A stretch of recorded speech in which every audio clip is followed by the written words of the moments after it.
Hybrid মডেলে আয়োজিত হচ্ছে চ্যাম্পিয়ন্স ট্রফি। এর ফলে টুর্নামেন্টের নিজেদের সব ম্যাচ একই মাঠে খেলার সুযোগ পাচ্ছে ভারত। ভবন ঝাঁকটি নেই, কয়েকটি ভেন্যু নিয়ে ভাবনা নেই। একটি নির্দিষ্ট ভেন্যুর কন্ডিশনকে মাথায় রেখেই দল গোছানোর সুযোগ পেয়েছে তারা। হাইব্রিড মডেলের সুবাদে ভারতের পাওয়া এসব বাড়তি সুবিধা নিয়ে প্রশ্ন তুলেছে অনেকেই। ইংল্যান্ডের সাবেক দুই অধিনায়ক ও ধারাভাষ্যকার নাসের হোসাইন ও মাইক আথারটন প্রশ্নকর্তাদের দলে রয়েছে। তবে ভারত সুবিধা পাচ্ছে এই বিষয়টি নিয়ে বেশি মাথা না দিয়ে বরং আথারটনদের নিজের চরকায় তেল দেওয়ার পরামর্শ দিয়েছেন ভারতের সাবেক ক্রিকেটার সুনীল গাভাস্কর। ইন্ডিয়া টুডেকে দেওয়া সাক্ষাৎকারে এ বিষয়ে জবাব দিয়েছেন তিনি।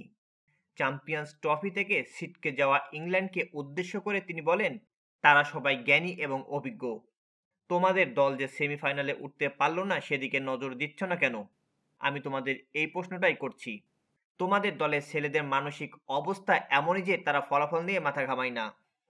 ভারতের সাবেক এই অধিনায়ক আরও বলেন, তোমাদের ফলাফল নিয়ে মাথা ঘামাতে হবে, তোমাদের দেশ নিয়ে মাথা ঘামাতে হবে। যে দলের জন্য খেলছো তাদের নিয়ে মাথা ঘামাতে হবে, বরং ওই দায়িত্বটা আরো বড়। সব সময় দেখি তারা হা হুতাশ করে যে ভারত এটা করেছে, ভারত ওটা করেছে। এটা লাগাতার চলতে থাকে। আমাদের এখন এসব অগ্রাহ্য করার সময় এসেছে। তারা হা হুতাশ করুক, আমাদের মনোযোগ দেওয়ার আরো ভালো জিনিস আছে। ক্রিকেটের সবচেয়ে বড় বাজার এখন ভারত। ক্রিকেটের আয়ের বড় একটা অংশ ভারতীয়দের পকেট থেকে আসে। সে কথা মনে করিয়ে দিয়ে তিনি বলেন, আন্তর্জাতিক ক্রিকেটে ভারত এখন মানের দিক থেকে, আয়ের দিক থেকে, প্রতিভার দিক থেকে, এমনকি অর্থ আয়ের দিক থেকে কোন জায়গায় আছে সেটা তাদের ধারণা নেই।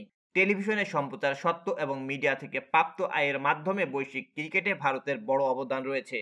তাদের বোঝা দরকার বিশ্ব ক্রিকেটে ভারতের যে অবদান তার উপরে তাদের বেতন নির্ভর করে।